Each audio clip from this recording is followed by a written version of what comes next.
¿Qué nos depara el futuro? ¿Será destruida la humanidad en una tercera guerra mundial? Ya desde hace más de 50 años se presentaba esta idea en la pantalla grande.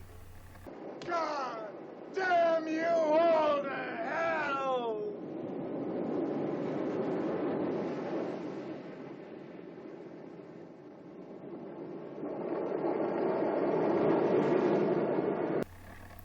Y hoy en día se sigue hablando de esa posibilidad. El futuro parece bastante siniestro, de miedo, pero hoy vengo a decirte que en medio de tantas malas noticias hay buenas noticias para el futuro. El futuro ya está escrito en el guión. Este es el guión. Lamentablemente hay tantas malas interpretaciones, contradictorias, que muchos creyentes están confundidos. Y por otro lado, muchos no creyentes creen que la ciencia y la tecnología son nuestra única esperanza, o que un día las máquinas dominarán el mundo. Bueno, pues déjame contarte la película completa. El guión ya está escrito y ya vimos gran parte de la película. Es una historia cósmica que comienza con la nada y se extiende por toda la eternidad y por todo el universo. Y como los astronautas son personas muy conocedoras, pues recordemos cómo contaron ellos el relato del principio del universo mientras orbitaban la Luna en la Nochebuena de 1968. In the beginning, God created the heaven and the earth. La idea más apoyada por la ciencia es que efectivamente hubo un principio y que no existía absolutamente nada más, ni la materia, ni la energía, ni el tiempo, ni el espacio. ¿Cuándo ocurrió ese principio? La Biblia no lo dice, pero las observaciones de la ciencia indican que fue hace como 13.700 millones de años. Y sí, estoy diciendo que la Biblia y la ciencia se complementan. Tanto creacionistas como ateos afirman que se contradicen, pero yo creo, al igual que muchos expertos en diferentes ramas de la ciencia, que la Biblia responde las preguntas que la ciencia no puede responder, y que la ciencia responde las preguntas que la Biblia deja sin responder. Pero para no alargarme en este video, solo voy a dar unas pocas citas de la ciencia y de la Biblia, así como de los registros históricos. Todo lo que digo lo he investigado de diferentes fuentes, y esta es la historia. Todo comenzó con un despliegue de espectacularidad que a duras penas podemos imaginar. Los científicos le llaman el Big Bang, la gran explosión. Desde hace miles de años está escrito en la Biblia que el universo tuvo un principio, pero la ciencia apenas lo reconoció en 1948 cuando se planteó la teoría del Big Bang. En este libro, Una breve historia de casi todo, se describe que todo el universo surgió a partir de un punto, al que la ciencia llama singularidad. Todo el universo en un punto, y que no existía ni siquiera el tiempo ni el espacio. Es algo que parece fantasía, una locura, pero toda la evidencia apunta en esa dirección. Y así, partiendo de la nada, se inicia nuestro universo. Pero la ciencia no tiene manera de responder por qué surgió el universo. La Biblia nos dice que Dios lo creó de la nada y que después creó la tierra. Y la Biblia no nos especifica exactamente cuándo creó Dios la tierra, pero la ciencia nos dice que la tierra surgió hace 4.500 millones de años. Recuerda que el tiempo no pasa sobre Dios. Dios tiene poder sobre el tiempo porque Él creó el tiempo. Pero ¿ves cómo la Biblia y la ciencia se complementan? No se contradicen. And the earth was without form and void, and darkness was upon the face of the deep. And the Spirit of God moved upon the face of the waters. Y Dios empezó a preparar la tierra para ser habitada. And God said, "Let there be light." And there was light. And God saw the light, that it was good. And God divided the light from the darkness. Hizo surgir los continentes, creó las plantas y los animales, y finalmente el relato de la creación llega a un clímax, el pináculo de la creación de Dios.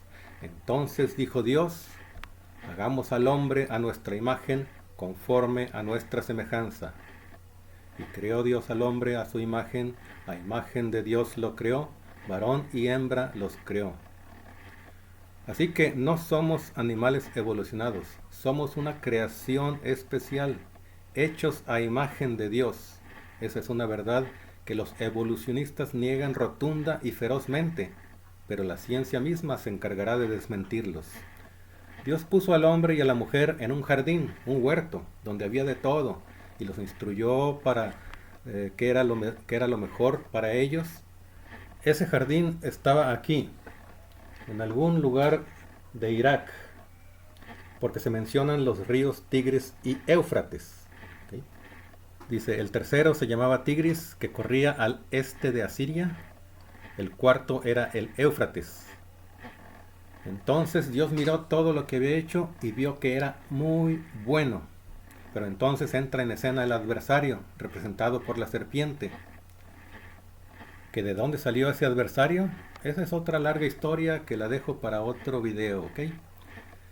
Y el hombre, en lugar de dejarse guiar por su creador, influenciado por el adversario, prefirió hacer las cosas a su manera, decidir por sí mismo qué era bueno y qué era malo. Y la historia nos muestra que las consecuencias han sido desastrosas. Pero Dios ya había previsto que darle al hombre la libertad de rechazar a su creador resultaría en infinidad de problemas y atrocidades. Pero él no quería robots, sino hijos que un día entrarían en su gloria eterna, y ya tenía planeada la restauración del ser humano y su victoria sobre el adversario en la persona de uno de los descendientes de Eva. Por eso le dijo a la serpiente, haré que tú y la mujer sean enemigos, lo mismo que tu descendencia y su descendencia. Su descendencia te aplastará la cabeza y tú le morderás el talón. Y ya desde aquí se empieza a escribir la historia del futuro, la restauración de todas las cosas.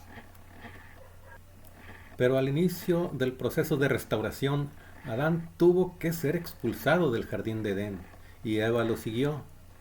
La tierra empezó a ser poblada, y al paso de los siglos, la humanidad, alejada de Dios, se hundió en tal extremo de maldad, que fue necesario que Dios hiciera un reinicio, y lo hizo por medio del diluvio.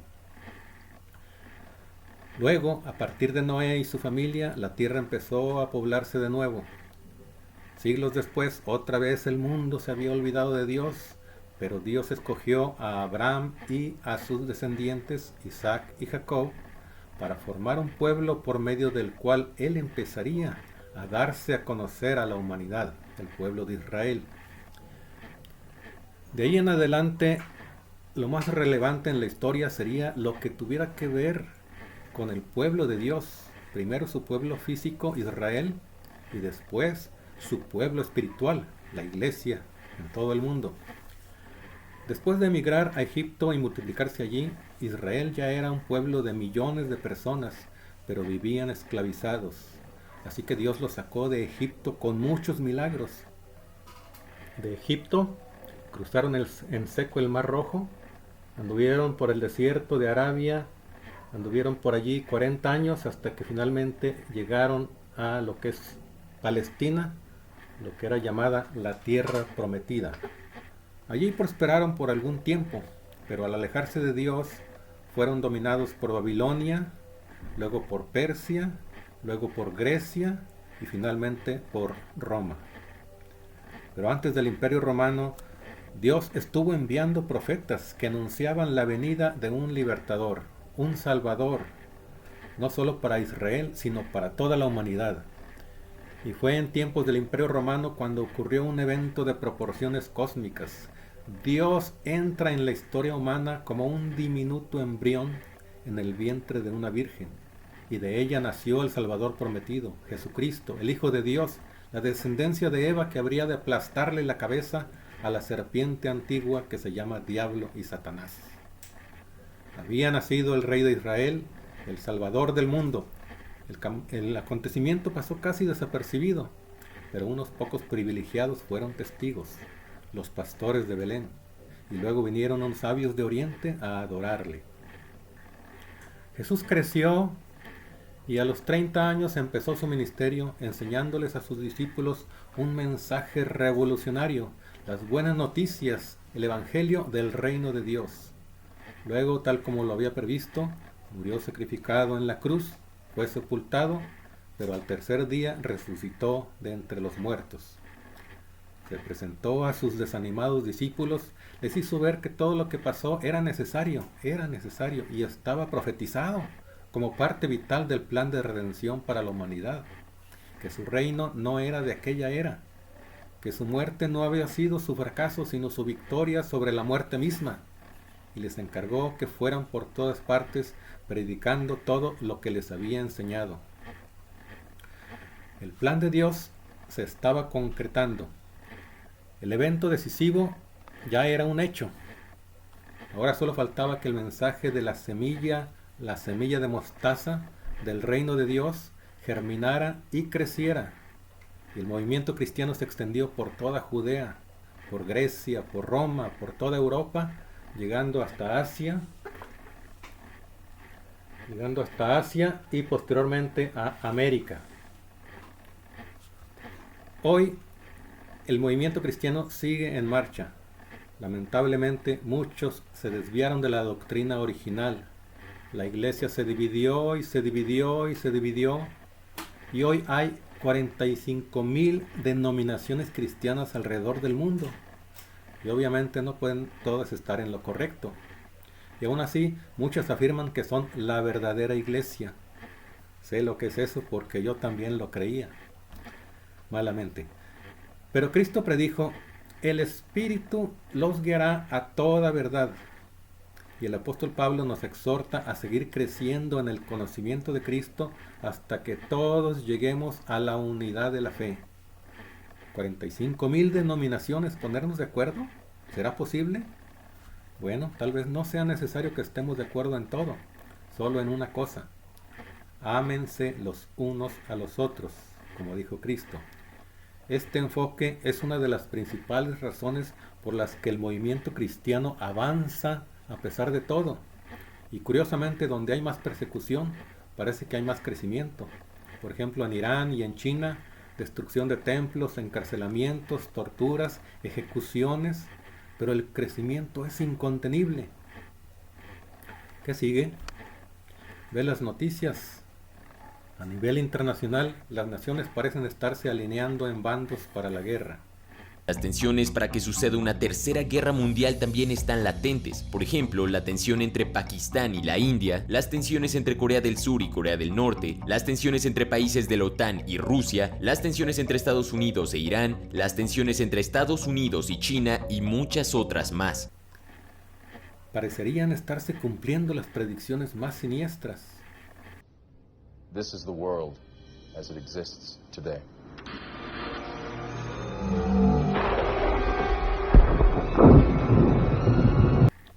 Pero cuando Cristo empezó a predicar, lo primero que dijo fue, ha llegado la hora y el reino de Dios se ha acercado. Cambien su manera de pensar y crean las buenas nuevas. ¿Crees tú las buenas nuevas? Cristo dice que nadie puede venir a Él a menos que el Padre lo atraiga. O sea que tú creas o no creas no depende de ti mismo, sino de Dios. Pero para que alguien crea necesita oír el mensaje, y esa es la parte en la que yo trato de poner mi granito de arena. Si no crees, de todos modos lo que el Evangelio anuncia va a suceder, y cuando suceda te sorprenderás y te habrás perdido toda la acción. Y no podrás decir, ¿por qué nadie me lo dijo? Porque yo te lo estoy diciendo, y muchas otras voces, ¿ok? Pero si crees, ya desde ahora vislumbrarás con emoción el maravilloso desenlace, y cuando suceda tú saltarás de alegría, diciendo, lo sabía, lo sabía. And well in the picture are men of the FFI, whose comrades inside the city have helped to force the swaggering Germans to surrender. No wonder these French folk have gone wild with joy.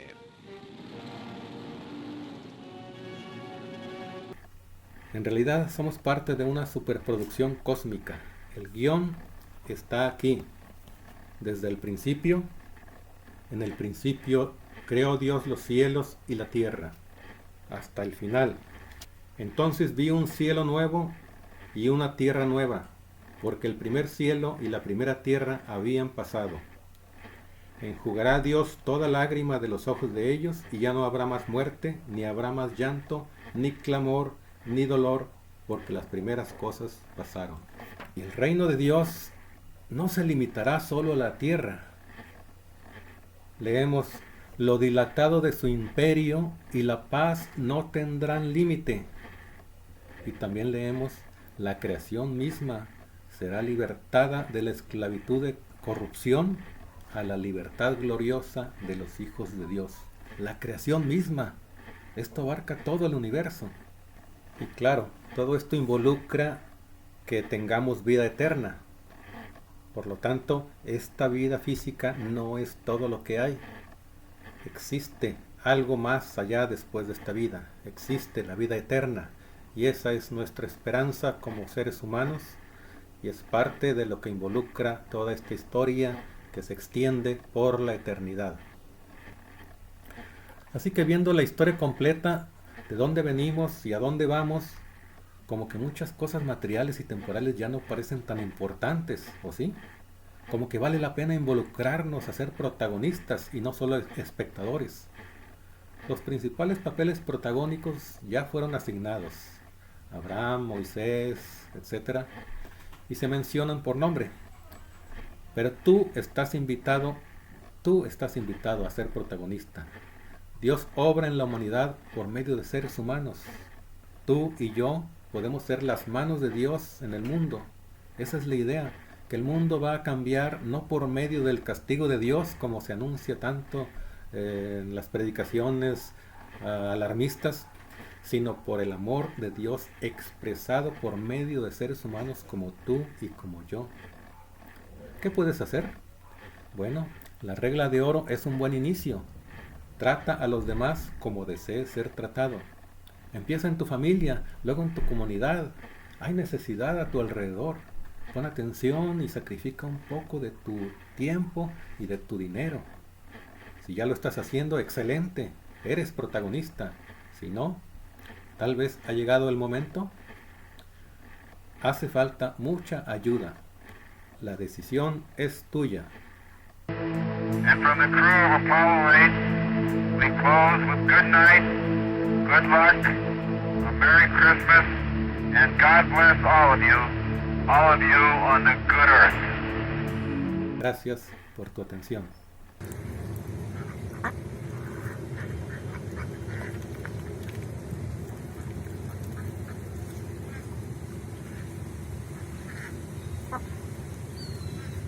Up.